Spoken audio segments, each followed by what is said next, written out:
ठाकरे जी के लिए इनके मन में बड़ी इज्जत है। बिल्कुल लड़ाई कांटे की हो रही है सुधांशु त्रिवेदी। अब 70 से 40 और आचार्य प्रमोद सिस्टम का खुला और बड़ा ऐलान, हरियाणा छीन लेंगे भारतीय जनता पार्टी से। अब मैं जवाब देता हूं, झारखंड छीन लेंगे भारतीय जनता पार्टी से। ये मुख्यमंत्री भी दे देंगे, कहीं अपना पार्टी का अध्यक्ष बन देना।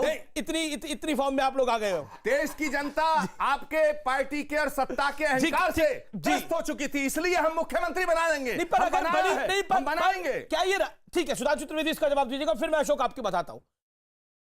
अब मैं जवाब देता हूं। देखिए, अभी प्रमोद जी ने कहा कि बाला साहब ठाकरे जी के लिए इनके मन में बड़ी इज्जत है, तो आज एलानिया बोलिए कि श्री कृष्णा कमीशन की रिपोर्ट को लेकर बाला साहब ठाकरे जी के लिए जो आपके विचार थे, आज आप उसको विड्रॉ करते हैं, माफी मांगते हैं।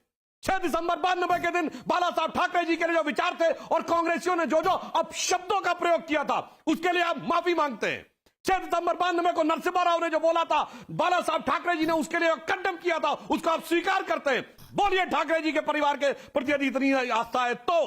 और मैं पूछना चाहता हूं शिवसेना से भी कि अबू आजमी ने भी आपका समर्थन किया और कहा बहुत अच्छी बात है। ये वही अबू आजमी जिसकी समाजवादी पार्टी की सरकार, जिसने अभी मुलायम सिंह ने 2017 में बोला कि मैंने अयोध्या में 20 हिंदू मरवा दिए थे, इससे ज्यादा मैं क्या कर सकता था, उस अबू आदमी का समर्थन लेकर बाला साहब ठाकरे जी के आत्मा को बहुत शांति दे रहे होंगे। और प्रमोद जी जो है बोल रहे हैं, बोलिए बाला साहब ठाकरे जी के किन किन चीजों का आपके मन में अब विचार बदल गए हैं और आप उनके आगे पूरी तरीके से उनका सम्मान करने को तैयार है? मुझे जवाब दीजिए। जवाब नहीं दिया आपने सुधांशु त्रिवेदी जी। बात सुनिए, आप माफी मांगिए कि आपने महबूबा मुफ्ती और पीडीपी के लिए क्या क्या बोला था, आपने उनको मुख्यमंत्री बनाया, माफी मांगिए। नीतीश कुमार के लिए माफी मांगिए, मांगिए माफी। और सबसे बड़ी माफी मांगिए अजीत पवार के लिए, क्या आपने उन्हें कितना बड़ा भ्रष्टाचारी घोषित किया था और आप डिप्टी चीफ मिनिस्टर सरकार बनाने के लालच में आप इतने अंधे हो गए कि उन्हें क्लीन चिट दे दी और उसने भी धोखा दे दिया आपको। वो वापस आ गया, घर वापसी हो गई। माफी मांगिए, पहले आप माफी मांगिए। सुधांशु जी, जब देश काल और परिस्थिति परिवर्तित होती है तो सब कुछ बदलता है। तुम भी बदले, हम भी बदले। मौका का आप मुद्दे पे बात करिए, वर्तमान राजनीति में बात करिए। आज बाला साहब ठाकरे के घर में चीफ मिनिस्टर की कुर्सी गई है, चीफ मिनिस्टर का पद गया है, उनके पुत्र को सम्मान दिया है। कांग्रेस का धन्यवाद आप अदा करिए। जी जवाब ठीक है। आज बाला साहब आपको बड़े प्रिय हैं, उद्धव ठाकरे बड़े प्रिय हैं। ओके सुधांशु जवाब दे रहा हूं। सुनिए भाई अमीश, मैं जवाब दे रहा हूं। अब देखिए, आपने कहा महबूबा मुफ्ती के साथ हमारा गठबंधन गलत था, महामिलावट थी। ये मैं नहीं कह रहा, प्रधानमंत्री जी ने कहा है। हमने महबूबा मुफ्ती के साथ ही गठबंधन नहीं किया, विरोध वाली कई पार्टियों के साथ किया। बहुजन समाज पार्टी के साथ उत्तर प्रदेश में किया, मैं ऐड कर रहा हूं। जनता दल यू के साथ बिहार में किया, जेडीएस के साथ कर्नाटक में किया, डीएमके के साथ हमने तमिलनाडु में किया। पर आचार्य जी, एक गठबंधन बताइए जिसमें हमने अपना चीफ मिनिस्टर मांगा हो।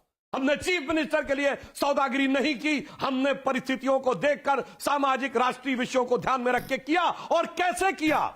जेडीएस के 40 विधायक, हमारे 80, चीफ मिनिस्टर उनका। जब बसपा से हुआ उनके 67 विधायक, 177 हमारे, चीफ मिनिस्टर उनका। जब जेडीयू से हुआ समता पार्टी 1995 में 7 विधायक, 42 भाजपा के, और उसके बावजूद पूरे लालू जी के शासनकाल में नेता प्रतिपक्ष हमारा, पर चीफ मिनिस्टर उनका। हमने राष्ट्रहित में काम किया। और मैं एक और बात भी फिर आपसे कहना चाहता हूं, जो आपने बात कही कि हमने किसी भी प्रकार के, हमने स्पष्ट कर दिया कि हमने हरियाणा झारखंड में सुधांशु आप नहीं बोल रहे, कुर्सी चाहिए, जो खुला चैलेंज है कांग्रेस के बड़े नेता है आचार्य प्रमोद सिस्टम कि झारखंड हम चुनाव में ले लेंगे और हरियाणा में हम मुख्यमंत्री बना देंगे। एक सेकंड जवाब, इसमें सुधांशु का जवाब होना चाहिए। ये लड़ाई हरियाणा पे जाएगी क्या?